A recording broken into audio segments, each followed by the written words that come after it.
आज हाम्रो टपिक छ ब्लडकै आरबीसी। आरबीसी मा हामीले है पार्ट 1 मा आरबीसी को बारेमा पढ्यौं। आज हाम्रो आरबीसी कै अर्को पार्ट है। यसमा हामीलाई तीनटा कुराको है डिस्कस गर्नु छ। तीनटा इम्पोर्टेन्ट कुरा छ जसमा हामी डिस्कस गर्छौं है। एउटा लाइफ स्प्यान एन्ड डिस्पोजल, दोस्रो इरिथ्रोपोएसिस र तेस्रो हेमोग्लोबिन को बारेमा। यो तीनटा कुराको बारेमा हामी डिस्कस गर्छौं जुन इम्पोर्टेन्ट फ्याक्टर छ आरबीसी मा। Life span and disposal, erythropoiesis र haemoglobin. Life span and disposal मा हामीलाई थाहा छ आरबीसी को लाइफ स्प्यान अलमोस्ट है एप्रोक्सिमेटली 120 डेज। अब 120 दिन पछि के हुन्छ त आरबीसी मा? आरबीसी को लाइफ स्प्यान 120 डेज छ त आफ्टर 120 डेज तिनीहरु फागोसाइटोसिस मा जान्छ है। यो कसले गर्छ त? डब्ल्यूबीसी ले। मैक्रोफेजेसहरु हुन्छन् डब्ल्यूबीसी मा है। त डब्ल्यूबीसी ले फागोसाइटोसिस गर्छ। फागोसाइटोसिस को अर्थ हुन्छ हाम्रो बडी मा सर्टेन सेलहरु हुन्छन् है। हाम्रो बडी मा सर्टेन सेलहरु हुन्छन् जसले के गर्छ भने नि डेड आरबीसी लाई है माइक्रो अर्गानिजमलाई प्याथोजेनहरुलाई इन्गल्भ गरिहाल्छ, चाहे डाइजेस्ट गरिहाल्छ है। भने त्यसलाई भनिन्छ फागोसाइटोसिस है। फागो को अर्थै हुन्छ टु इट र cyto means we already know cyto means cell means है सेल इटिङ। जनरली यसलाई सेल इटिङ पनि भनिन्छ है। त डब्ल्यूबीसी मा फागोसाइटोसाइज भइहाल्छ, यो फागोसाइटोसिस भइहाल्छ र डिस्ट्रॉयड हुन्छ स्प्लिन मा है।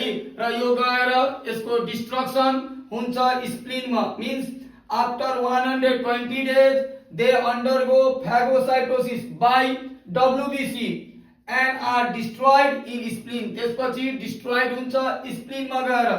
त्यसैले स्प्लिन लाई graveyard or cemetery or blood bank of the body भनिन्छ। तीनटा कुरालाई ध्यान दिने। Spleen is known as graveyard or cemetery or blood bank of the body है। स्प्लिन लार्जेस्ट लिम्फोइड organ हो। स्प्लीन लार्जेस्ट है लिम्फोइड organ हो। लिम्फोइड organ चाहे लिम्फोइड टिश्यू भनेको है जहाँनिर लिम्फोसाइट्सहरु है लिम्फोसाइट्सहरु म्याच्योर हुन्छ है, एक्टिभेटेड हुन्छ, प्रोड्युस हुन्छ। जस्तै लिम्फोसाइट्स मा बी एन्ड टी सेल है। त लिम्फोइड organ चाहे टिश्यू भन्नाले जहाँनिर लिम्फोसाइट्सहरु है म्याच्योर एक्टिभेटेड हुन्छ। Lymphocytes P and T cells. सबैभन्दा लार्जेस्ट लिम्फोइड organ भनेर स्प्लिन लाई चिनिन्छ। यसलाई ग्रेवयार्ड चाहे सिमेटरी चाहे ब्लड बैंक भनेर है हाम्रो बडी को ब्लड बैंक भनेर बुझिन्छ। किनभने है RBC spleen is known as graveyard or cemetery of RBC because spleen ले रिमूव गर्छ है। स्प्लिन ले रिमूव गर्छ डेड आरबीसी लाई, चाहे रिसाइकल्ड गर्छ डेड आरबीसी लाई है। डेड आरबीसी लाई रिमूव गर्ने भएको हुनाले डेड आरबीसी लाई रिसाइकल्ड गर्ने भएको हुनाले यसलाई के भनियो त ग्रेवयार्ड भनेर चिनियो। अर्को यसलाई ब्लड बैंक भनेर किन चिनिन्छ भने यसले आरबीसी स्टोर गर्छ है। यसले आरबीसी स्टोर गर्छ खास गरी फिटल स्टेजमा है। फिटल स्टेजमा त्यसैले यसले आरबीसी स्टोर स्प्लिन मा आरबीसी स्टोर पनि हुन्छ र आरबीसी को डिस्ट्रॉयड पनि हुन्छ। दुवै काम आरबीसी स्टोर हुने स्प्लिन आरबीसी लाई है डिस्ट्रॉयड पनि हुन्छ त्यो स्प्लिन मा है। त्यसै कारणले गर्दाखेरि यसलाई ब्लड बैंक भनेर चिनियो, blood bank of the body. अब आरबीसी डिस्ट्रोइड भइसकेपछि आरबीसी को जुन प्लाज्मा मेम्ब्रेन हुन्छ है, आरबीसी को जुन प्लाज्मा मेम्ब्रेन हुन्छ त्यो फ्लेक्सिबल हुन्छ है। आरबीसी डिस्ट्रोइड भइसकेपछि आरबीसी को प्लाज्मा मेम्ब्रेन फ्लेक्सिबल भइहाल्छ। त्यसलाई नि भनिन्छ, त्यो मेम्ब्रेनलाई भनिन्छ डोनेन्स मेम्ब्रेन। डोनेन्स मेम्ब्रेन है। यो डोनेन्स मेम्ब्रेन को फंक्शन के हो त है, यो डोनेन्स मेम्ब्रेन को फंक्शन के हो भने यसले आयोनिक ब्यालेन्स मेन्टेन गर्छ, आयन्सहरुको ब्यालेन्सलाई मेन्टेन गर्छ, अस्मोटिक प्रेसरलाई मेन्टेन गर्छ है। आरबीसी लाई स्वेलिङ र ब्रस्टिङबाट बचाउँछ है। र आरबीसी को जुन शेप छ त्यो शेपलाई यसले मेन्टेन गर्छ है। र आरबीसी को फ्लेक्सिबिलिटी पनि मेन्टेन गर्छ, किनभने हाम्रो आरबीसी मा आरबीसी भित्र पोटासियम आयन हाई हुन्छ, सोडियम आयन लो हुन्छ। र आरबीसी को आउटसाइड में सोडियम आयन हाई हुन्छ, क्लोराइड आयन हाई हुन्छ। हेर्दाखेरि इनसाइड र आउटसाइड में है अनइक्वल आयन डिस्ट्रिब्युसन छ, अनइक्वल आयन डिस्ट्रिब्युसन छ। आयन को डिस्ट्रिब्युसन अनइक्वल छ, इनसाइड र आउटसाइड में अनइक्वल आयन डिस्ट्रिब्युसन छ। र यसलाई मेन्टेन गर्ने काम है Donnan's membrane, maintain ionic balance and osmotic pressure. अब यो भयो लाइफ स्पैन एंड डिस्पोजल में। अर्को छ हेमोग्लोबिन। यसैमा हामी है हेमोग्लोबिन को ब्रेकडाउन पढ्छौं। हुन त हामीले तेस्रो पॉइंट हेमोग्लोबिन गरेकै छौं। हेमोग्लोबिन को ब्रेकडाउन, जब हेमोग्लोबिन ब्रेकडाउन हुन्छ है, हेम र ग्लोबिन, हेम र globin, haem non protein part, globin protein part. इसको मतलब हेमोग्लोबिन में प्रोटीन पार्ट र नॉन प्रोटीन पार्ट दुवै छ, त्यसैले यसलाई कन्जुगेटेड पनि भनिन्छ। हेमोग्लोबिन में हेम र ग्लोबिन है, हेमोग्लोबिन जब ब्रेकडाउन हुन्छ हेम र ग्लोबिन निस्किन्छ है। त हेम हाम्रो हेम के छ त है नॉन प्रोटीन पार्ट र ग्लोबिन के छ त प्रोटीन पार्ट। अब हेम भित्र आयरन प्लस बिल्युभर्डिन, यो हेम में आयरन प्लस बिल्युभर्डिन है। अब यसको यूज के छ त यसले रियूज गर्छ नयाँ आरबीसी लाई है। हामीलाई थाहा छ है यो भनेको है Fe2 plus ferrous iron, Fe2 plus ferrous iron.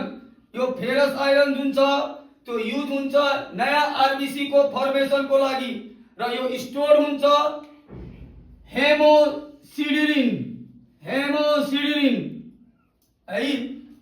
त्यसपछि यो आयरन भइहाल्यो। अर्को छ बिलिभर्डिन। बिलिभर्डिन ग्रीन पिगमेंट हो, जुन है ब्रेकडाउन हुन्छ चाहे कन्भर्टेड हुन्छ बिलिरुबिन में, जुन येलो पिगमेंट हो। बिलिभर्डिन ग्रीन पिगमेंट हो। ये बिलिभर्डिन जुन ग्रीन पिगमेंट हो यो अब कन्भर्टेड हुन्छ है केमा भने बिलिरुबिन में, जुन येलो पिगमेंट हो। र यही बिलिरुबिन अब के हुन्छ भने नि यसलाई लिभरले क्यारिड गर्छ। लिभरले क्यारिड गरिसकेपछि यो सेक्रिसन हुन्छ बाइल में, र त्यसपछि तिमीलाई के हुन्छ भने इन्टेस्टाइन में जान्छ। र इन्टेस्टाइन में गइसकेपछि है यो इन्टेस्टाइन में गइसकेपछि अब फेरि यो बिलिरुबिन ब्रेकडाउन हुन्छ है यूरोबिलिनोजेन र स्ट्रिप्टोबिलिन में है, जसको कारणले गर्दाखेरि युरिन फेसेसहरुलाई कलर दिन्छ है। त्यहाँ हामी अगाडि पनि पढ्छौं यो बिलिरुबिन को बारेमा। अर्को छ ग्लोबिन है। यो globin broken into amino acid protein part हो यो है। यो ब्रेक हुन्छ एमिनो एसिड में, र यो एमिनो एसिड फेरि युज हुन्छ प्रोटीन को सिन्थेसिस में हाम्रो बॉडी में। अब यही बिलिरुबिन बढी भयो, यो बिलिरुबिन बढी भयो है। हाई लेभल में बिलिरुबिन भयो भने ब्लडमा, जसको कारणले गर्दाखेरि हाम्रो स्किन आइजहरू येलो कलरको देखा पर्छ है। when they are high, यहाँ हाई भन्नाले bilirubin, when bilirubin are high है ब्लडमा भने it can lead to yellowing of the skin and eyes, हाम्रो स्किन हाम्रो आई के हुन्छ भने नि तिमीलाई येलो भइहाल्छ, जसलाई हामी भन्छौँ नोन एज जन्डिस, जसलाई हामी भन्छौँ जन्डिस। अर्को छ इरिथ्रोपोएसिस, दोस्रो नम्बरमा इरिथ्रोपोएसिस। हामीले सुरुको पाठमा पनि यसको बारेमा केही नलेज पायौं है। इरिथ्रोपोएसिस भनेको आरबीसी को फर्मेसन गर्ने प्रोसेस है। फिटल स्टेजमा लिभर र स्प्लिनमा, आफ्टर बर्थ रेड बोन म्यारो है, जहाँनिर आरबीसी को फर्मेसन हुन्छ। र इरिथ्रोपोएसिस को लागि है एउटा हार्मोन चाहिन्छ, चाहे ग्लाइकोप्रोटीन चाहिन्छ, त्यसलाई भनिन्छ इरिथ्रोपोएटिन। यो नामको हार्मोन, यो नामको ग्लाइकोप्रोटीन, यो नामको केमिकलले है आरबीसी को फर्मेसन गर्छ है, इरिथ्रोपोएसिसले है गर्छ। त हार्मोन इरिथ्रोपोएसिस को लागि हार्मोन चाहिन्छ इरिथ्रोपोएटिन है। यो केमिकल चाहिन्छ जुन सेक्रिटेट गर्छ किडनीले, किडनीले सेक्रिटेट गरिसकेपछि हाम्रो बोन म्यारो स्टिमुलेट भइहाल्छ, जसको कारणले गर्दाखेरि आरबीसी को प्रोडक्सन हुन चालू हुन्छ। तेस्रो नम्बर छ हेमोग्लोबिन।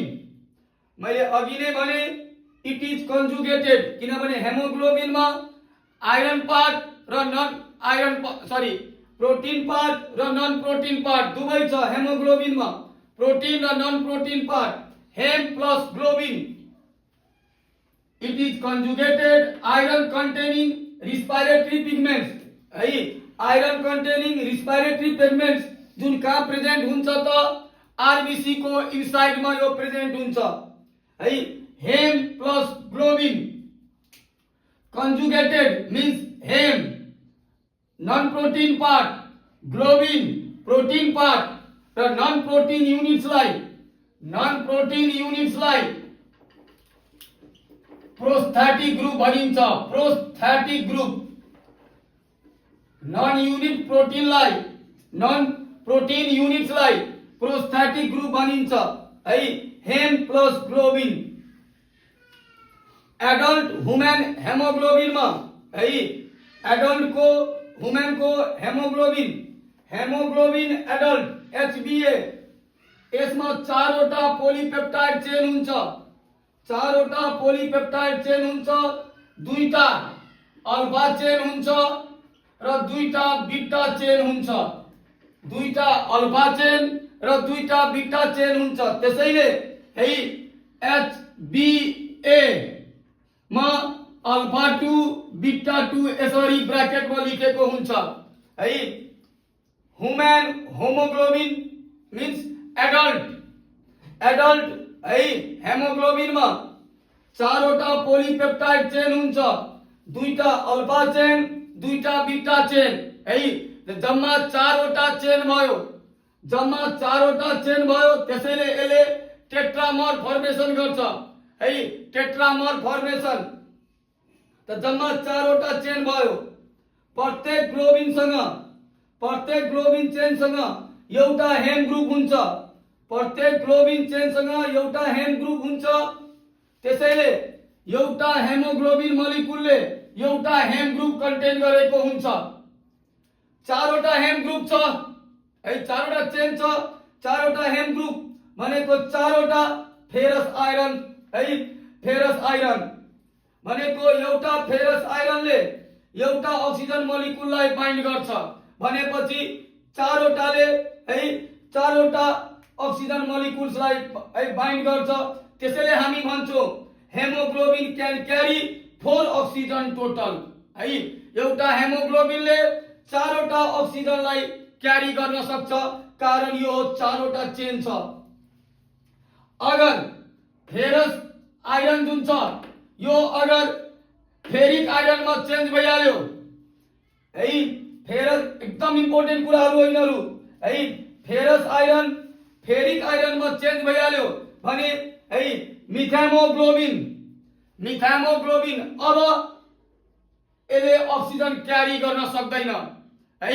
भन्नुको अर्थ अब यसले अक्सिजनसँग बाइन्ड गर्न सक्दैन, क्यान नट क्यारी अक्सिजन।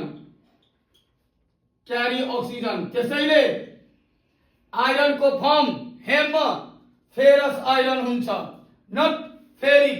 अगर फेरिक केसेस आयो भने methaemoglobin means it cannot carry oxygen है, क्यारी गर्छ फेरस आइरनले। एउटा आरबीसी मा 270 देखि लिएर 300 मिलियन है हेमोग्लोबिन मोलिक्युल्स हुन्छ। भन्नुको अर्थ एउटा RBC contents 370 to 300 million haemoglobin molecules. अब हामीलाई थाहा छ आरबीसी डिस्ट्रोइड भयो भने हेमोग्लोबिन रिलिज हुन्छ, आरबीसी डिस्ट्रोइड भयो भने हेमोग्लोबिन रिलिज हुन्छ। यो हेमोग्लोबिन मा हामीले के पढ्यौ त? हेमोग्लोबिन मा है हेम प्लस ग्लोबिन, दुईटा कुरा, हेम प्लस ग्लोबिन। अब हेम प्लस ग्लोबिन, अब हेम मा आइरन प्लस बिलिभर्डिन है, र हेम मा आइरन प्लस बिलिभर्डिन। अब है यो जुन छ बिलिभर्डिन, यो कन्भर्ट भइहाल्छ बिलिरुबिन मा, यो बिलिभर्डिन कन्भर्ट भइहाल्छ बिलिरुबिन मा।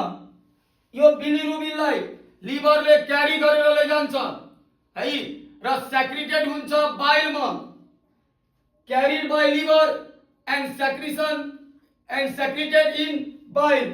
त्यसपछि इन्टेस्टाइन, र इन्टेस्टाइन मा गइसकेपछि यो बिलिरुबिन फेरि ब्रेकडाउन हुन्छ है, यो बिलिरुबिन फेरि ब्रेकडाउन हुन्छ युरोबिलिनोजेन एन्ड स्ट्रेप्टोबिलिनसँग। यो दुईटा मा यो ब्रेकडाउन हुन्छ, र यही कारणले गर्दाखेरि हाम्रो फिसेस है युरिनहरुको कलर आउँछ है, दैट इज युरोबिलिनोजेन एन्ड स्ट्रेप्टोबिलिन।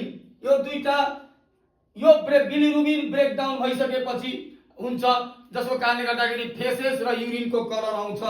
यति छ हाम्रो आरबीसी मा है, आरबीसी मा हामीलाई पढ्नु भनेको यति छ है। Thank you.